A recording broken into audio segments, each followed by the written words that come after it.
अच्छा, जब भी हम किसी बड़े बॉलीवुड एक्शन हीरो के बारे में सोचते हैं तो जहन में चौकाचौंध और ग्लैमर ही आता है ना। लेकिन इस चमक दमक के पीछे एक ऐसी कहानी छुपी है जो शदीद जद्दोजहद और बिल्कुल हैरानकुन हकाइक से भरी हुई है। तो आइए इस जायजे में हम अक्षय कुमार की जिंदगी के उन अनकहे पहलुओं पर रोशनी डालते हैं और देखते हैं कि हकीकत में इस बड़े स्टार के पीछे कौन छुपा है। तो आइए जल्दी से देखते हैं कि आज हम किन चीज़ों पर बात करने वाले हैं। हम शुरुआत करेंगे एक हादसाती सुपरस्टार के सफ़र से, फिर उनके बैंकॉक के दिन और मार्शल आर्ट्स का जिक्र होगा। उसके बाद खिलाड़ी के अहम डिसिप्लिन पर बात होगी। फिर हम देखेंगे इस स्टार के पीछे छुपा इंसान कैसा है, और आखिर में बात होगी कि हकीकी कामयाबी असल में है क्या। ये सिर्फ एक फहरिस्त नहीं है, बल्कि इस आलमी आइकॉन के सफ़र की मुकम्मल बुनियाद को समझने की एक कोशिश है। तो बस शुरू करते हैं। हिस्सा पहला, एक हादिसाती सुपरस्टार, अमृतसर से सिल्वर स्क्रीन तक। शुरुआत करते हैं बिल्कुल आगाज से। ये जानना बहुत ही दिलचस्प है कि उनका इब्तिदाई पस मंज़र शोबिज़ और ग्लैमर की इस दुनिया से कोसों दूर था। अब जरा इस बात पर गौर कीजिए। 9 सितंबर 1967 को अमृतसर के एक आम से मुतवस्सत दर्जे के फौजी खानदान में एक बच्चे की पैदाइश होती है, और उसका नाम अक्षय कुमार नहीं था, बिल्कुल नहीं। उनकी असल शनाख्त राजीव हरिओम भाटिया थी। किसे पता था कि आर्मी बैकग्राउंड वाला ये आम सा लड़का आगे चलकर एक फिल्म के किरदार से मुतासिर होकर अपना नाम बदलेगा और फिर वही नाम पूरी दुनिया में गूंज उठेगा। खैर, अब इस कहानी का वो टर्निंग पॉइंट देखिए जिसने सब कुछ बदल दिया। होता यह है कि वो मार्शल आर्ट सिखा रहे होते हैं और उनका एक स्टूडेंट उन्हें मॉडलिंग करने का मशवरा देता है।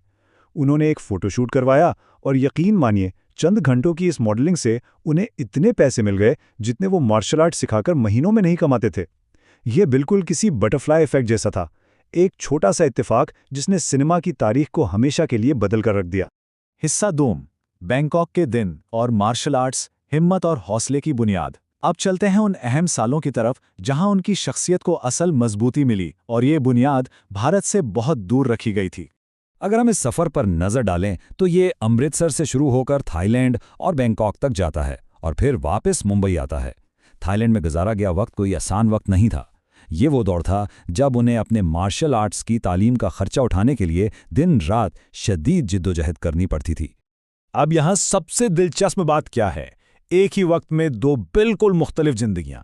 एक तरफ वो बैंकॉक के एक रेस्टोरेंट में बतौर वेटर काम कर रहे थे, मेज़ें साफ कर रहे थे और खाना पेश कर रहे थे, और दूसरी तरफ दुनिया के खतरनाक तरीन मार्शल आर्ट्स में से एक मुए थाई की सख्त तरीन ट्रेनिंग ले रहे थे।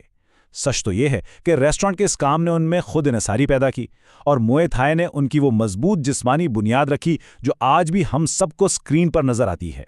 वैसे एक और बात जो शायद बहुत कम लोग जानते हैं, वो सिर्फ मेज़ें साफ नहीं करते थे, बल्कि वो एक बेहतरीन शेफ भी बन गए थे। उन्होंने थाई और दूसरे एशियाई खाने बनाने में इतनी महारत हासिल कर ली थी कि खुद उनका मानना है कि अगर एक्टिंग की दुनिया में किस्मत ना चमकी तो वो यकीनन आज एक शेफ होते। है ना हैरत की बात। आज भी कभी कभार वो अपने खानदान के लिए खुद शौक से खाना बनाते हैं। आगे बढ़ते हैं हिस्सा सौम, खिलाड़ी का नज़्म-ओ-ज़ाब्त, यानी कामयाबी का असल इंजन। आइए समझते हैं कि आखिर वो क्या चीज़ है जो उन्हें बॉलीवुड के आम रिवायती अंदाज से इतना अलग करती है। सुबह 4 बजे, जी हाँ, बिल्कुल सही सुना। ये वो वक्त है जब बॉलीवुड की लेट नाइट पार्टियां खत्म हो रही होती हैं और उनका दिन शुरू हो जाता है। चकाचौंध और पार्टी कल्चर से मुकम्मल दूर, सूरज निकलने से पहले उठना और अपने रूटीन को फॉलो करना, जल्दी सोना, जल्दी जागना और अपनी फिटनेस पर ध्यान देना, यही वो खुफिया राज है जिसने उन्हें इंडस्ट्री में सबसे अलग खड़ा किया हुआ है। और इसी सख्त मेहनत और जुनून का नतीजा था उनका मशहूर लक़ब खिलाड़ी कुमार। ये कोई ऐसे ही नहीं मिल गया था। खतरनाक स्टंट्स, ऊंची इमारतों से छलांग लगाना, तेज रफ्तार गाड़ियों के सीन्स, और वो भी बगैर किसी बॉडी डबल के। 50 साल की उम्र क्रॉस करने के बावजूद उनका अपने काम से ये लगाव और एनर्जी इतनी जबरदस्त है कि इनसे कई साल छोटे अदाकार भी पीछे रह जाते हैं। हिस्सा चहारम, स्टार के पीछे छुपा इंसान, खामोश, खैरात और शहरियत। एक्शन और फिल्मी पर्दे के इस शोरो गुल से जरा पीछे हटकर देखते हैं कि इस शख्सियत की और क्या गहराइयां हैं। अगर हम उनकी ज़ाती ज़िंदगी का गैर जानिबदाराना जायज़ा लें तो दो मुतज़ाद पहलू सामने आते हैं। एक तरफ शहरियत का वो तनाज़ा है जो उस वक्त पैदा हुआ जब उनकी फिल्में मुसलसल फ्लॉप हो रही थीं और उन्होंने कनाडा की शहरियत हासिल की थी। हालांकि बाद में उन्होंने कानूनी कार्रवाई से वापस भारतीय शहरियत हासिल कर ली। लेकिन दूसरी तरफ एक बहुत ही शानदार पहलू है और वो है इनकी खामोश फिल्हाई सरगर्मियाँ। जो वो हमेशा मीडिया के कैमरों से बिल्कुल दूर रहकर करते हैं। तो सोचिए, उनकी इस खामोश मदद का हिस्सा कौन बनता है? फौजी शुहदा के खानदान, मुश्किल में फंसे किसान और कुदरती आफात का शिकार होने वाले लोग। वो करोड़ों रुपए अतिया करते हैं, लेकिन कभी उसका शोर नहीं मचाते।